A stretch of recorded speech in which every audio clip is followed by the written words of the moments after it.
Hey, John. Great to see you again today. What's our topic? You too. We are going to talk about negotiation, probably the least, forgive the term, but the least sexy part of committed relationships, but it's absolutely essential in making a relationship work. So we're going to kind of look at this from the standpoint of I can be okay and you can be okay. And that's what we're going to look at with negotiation. So um, this came up for me because I think there's a lot of negotiating we do individually when we first get into recovery or healing. Whenever I have a new appointment, one of the first questions that will come up at the end of a first session is how often should I be coming back? And if I had my way, if money and time were no obstacle for my clients, I would say, why don't we work really intensely together for 6 hours a day for 4 days in a row, and then let's see where that gets you. But that's just not realistic.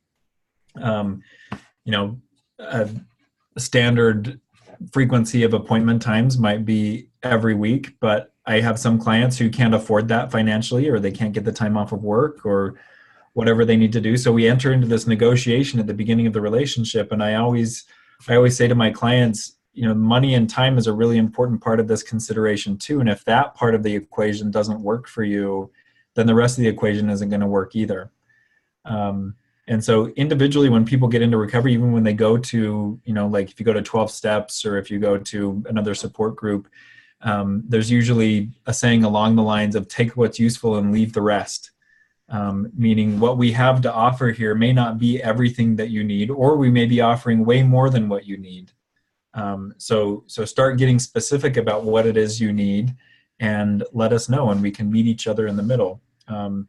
So where I think this is important for relationships in recovery is oftentimes that transition from stopping the crisis into actually healing and building the relationship. It's not a clean one. And it's not a transition that, we say 6 months have passed, 9 months have passed, a year has passed. Now it's time to do this. It's actually something that emerges a lot more organically. And one of the places that we really get hung up in negotiation, I think both from the individual and the relationship standpoint, is we may look at what's offered and we may say, well, I'm not getting everything that I need in that. Therefore, I'm not going to do this. Or this isn't the perfect fit for me. Therefore, this isn't the right fit for me. And the truth about negotiation is whenever we enter in a negotiation, we already know we're not going to get what we want. That's why we're negotiating. We're going for something closer to what is going to help both parties. And so this is another one of those that I think is a more advanced relationship skill because it requires us to be a little more emotionally grounded and a little more emotionally regulated. We have to be able to deal with some loss in that. And we have to be able to really listen to our partner and to understand where they're coming from so that we can determine whether or not we can meet them in negotiation. There's an exercise that I'll use with couples that I think is really, really helpful at illuminating what it is that's on the table for us in negotiation. And it consists of two circles. So there's a small inner circle and there's a larger outside circle. And I would say negotiation looks like this. A donut. It's a donut. And just like a donut, we want the whole of the donut to be as small as possible because this is not where the good stuff is. In the middle of the circle here, when we approach a negotiation, this is where I'll encourage people to put their non-negotiables. And I'll draw it out just like this. And they'll say, well, I can't put very much in there. And I said, exactly. You really have to think about what you're not flexible on and what you're not willing to budge on. And so when it comes to our relationships, this might be something that you use in searching for a job, a relationship with a romantic partner, negotiation with kids, fellows in your recovery journey. When it comes to what we're going to be inflexible on, if our circle is way too big, then we're probably the issue in the relationship. Or if we have two people with a circle that's way too big, there can be some couples that when I bring this out, I've actually had some person say to me, like, wait a minute, I want to put all of my non-negotiables in this big area, and there's very few things that I'm willing to be flexible on. And I'll say, well, I don't think you're going to get very far in this then. I don't think your partner is going to be finding some common ground with you because you haven't given them much common ground there. So when it comes down to our bottom lines, these are things that we might look at and say, am I willing to fight for this across the board in my relationship? When it comes to me for negotiation in any relationship, respect is usually one of my non-negotiables. If you can't respect me and I can't respect you, we probably don't have something to work out. I would say autonomy, or the ability for some autonomy, is usually pretty close to this middle circle for me. It's really important that I don't feel like I'm just taking marching orders from another person, but that I'm actually a part of that relationship. And then outside here in the larger circle, this is where we put all of the things that we're willing to be flexible on. Not the things that we're willing to give up on, or the things that we'll say, I'll totally take your perspective on this, but this is where we'd say, I have some give to give here. And this is important to, negotiation in a relationship is not like negotiation in business where you don't want to show the other side too much. In fact, in a relationship, especially an intimate connected relationship, you want to show the other side your complete hand. Because if we don't do that, what we end up with is a relationship that feels very manipulative. It feels very secretive. It feels like we're really just out for our best interest and not for the mutual interest of the relationship. So we put all of the things we're willing to budge on right out there on the table, as well as the things that we want, because that shows our partner where they might be able to meet us, where we might be able to do some work. And this is important to know. When I've done these exercises or I've done an exercise like this in my relationship, oftentimes the person across the relationship negotiate, I'll look at it and I'll think, I'm actually flexible there too. And I didn't realize that. And it gives us a place to start. And so when it comes to negotiation, some things to keep in mind are, this is not a lose-lose scenario. Because when we get into negotiation, what we're still saying is, I want this relationship to work as well as it can. And I think for any relationship, that is the most hopeful statement that we can make. There's no relationship that's going to work perfectly. There's no relationship that will fulfill all of our needs. But when we look at it and say, I want it to work as well as we can, then we have a relationship that two people are really invested in, having it be the best that it can be. Another takeaway is to recognize that our places of inflexibility, if we have too many of those, we might be the problem. Or if there's a relationship that requires us to have a long list of spelled out, I will not budge here, that may be a very problematic relationship.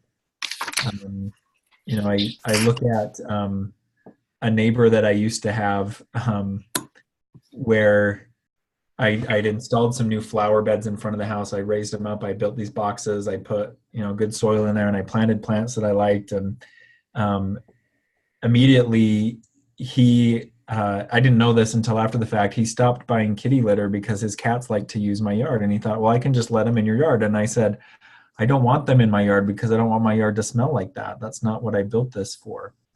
And I realized with this guy, I had to spell out every little interaction between the two of us. I even had to tell him at one point, please don't park in my driveway because I need access to that. And he said, well, I don't want to put my car on the street because, people are not careful on our street. And I said, well, then maybe you need to make some room in your driveway. So if there's a relationship where we have to spell out too much, that could be a problem. And we have to consider, what that data means from that relationship. But when we can realize that getting our needs met in relationship often requires a lot of communication and a lot of compromise, and sometimes it's uncomfortable compromise, but recognize that compromise is not the same thing as coercion.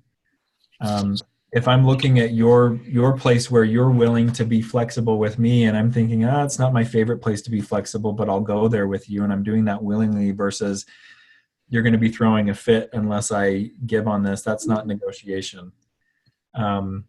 So yeah, I would be interested in hearing back from anybody who sees this tool and utilizes it, whether this is a relationship with a child, a romantic partner, a sponsor, your employer.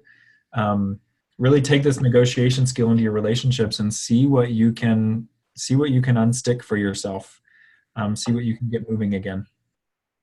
I think it's interesting that you talk about the transparency of it, because like I do think of in business, it's like, you're trying to negotiate the best deal for you, in your company or organization. But, I go back to if the goal is having the best relationship, then it makes sense that we're more transparent, or as transparent as possible, and I can see even with, like if I say I'm willing to do this because like if I even understand, I hear that that's really important for you, and I could lean a little bit more this way, or, whatever it, especially if to me, it feels like as long as I have a better understanding of why it's important, or, I don't know. It just feels like you said, the communication, if there's communication about it, then go ahead.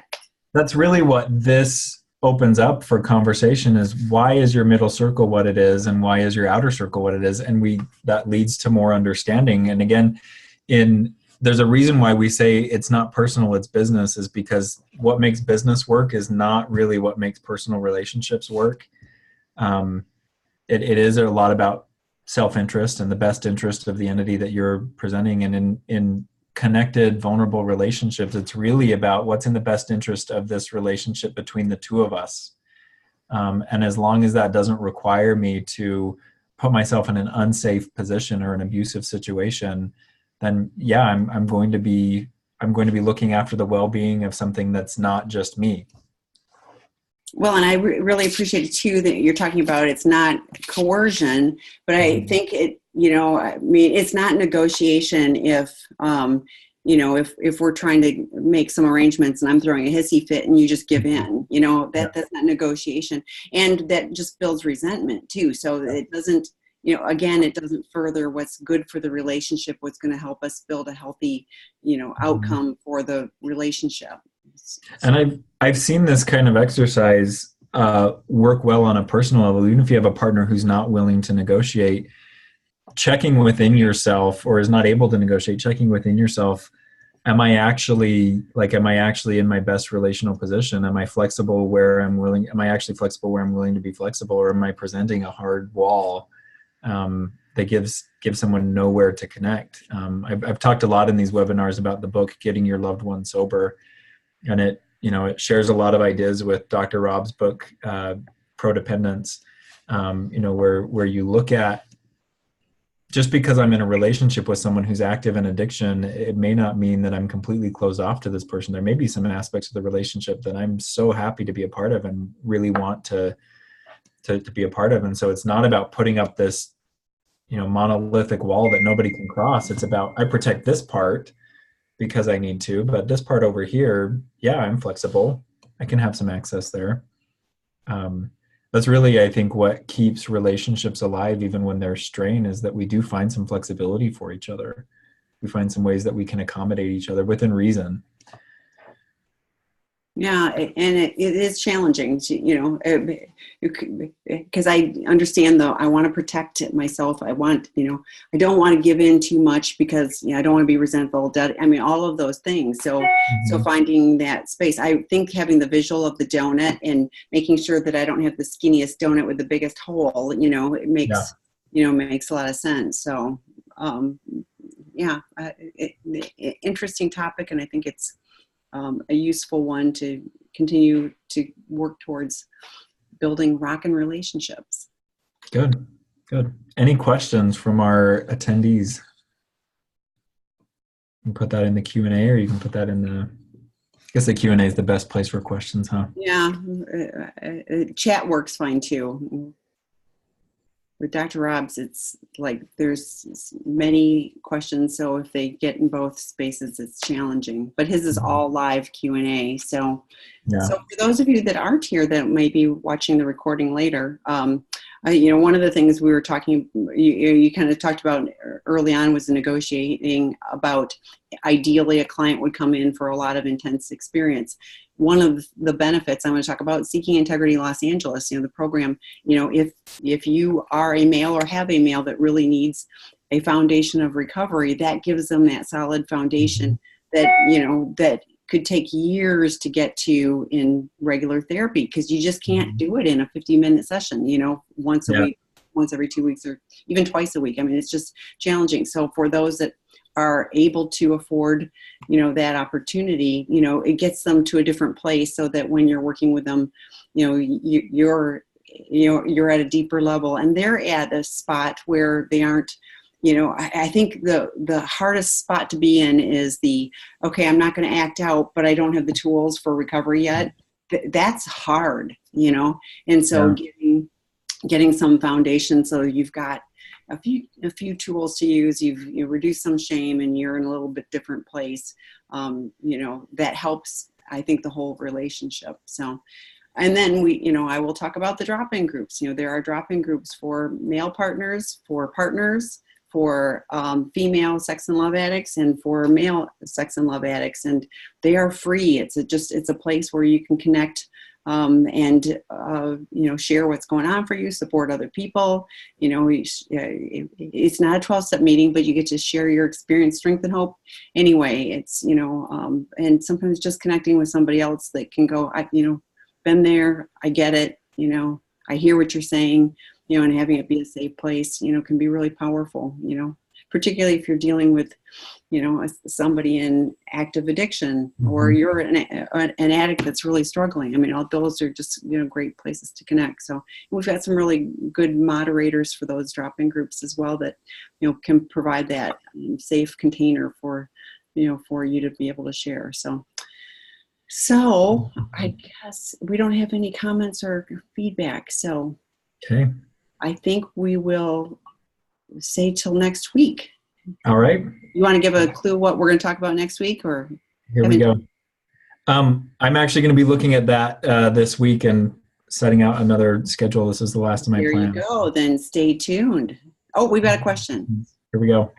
It's hard to negotiate when my partner isn't willing to even admit my boundaries are necessary, and tells me that my boundaries aren't fair because I didn't ask him if it was okay with them. So.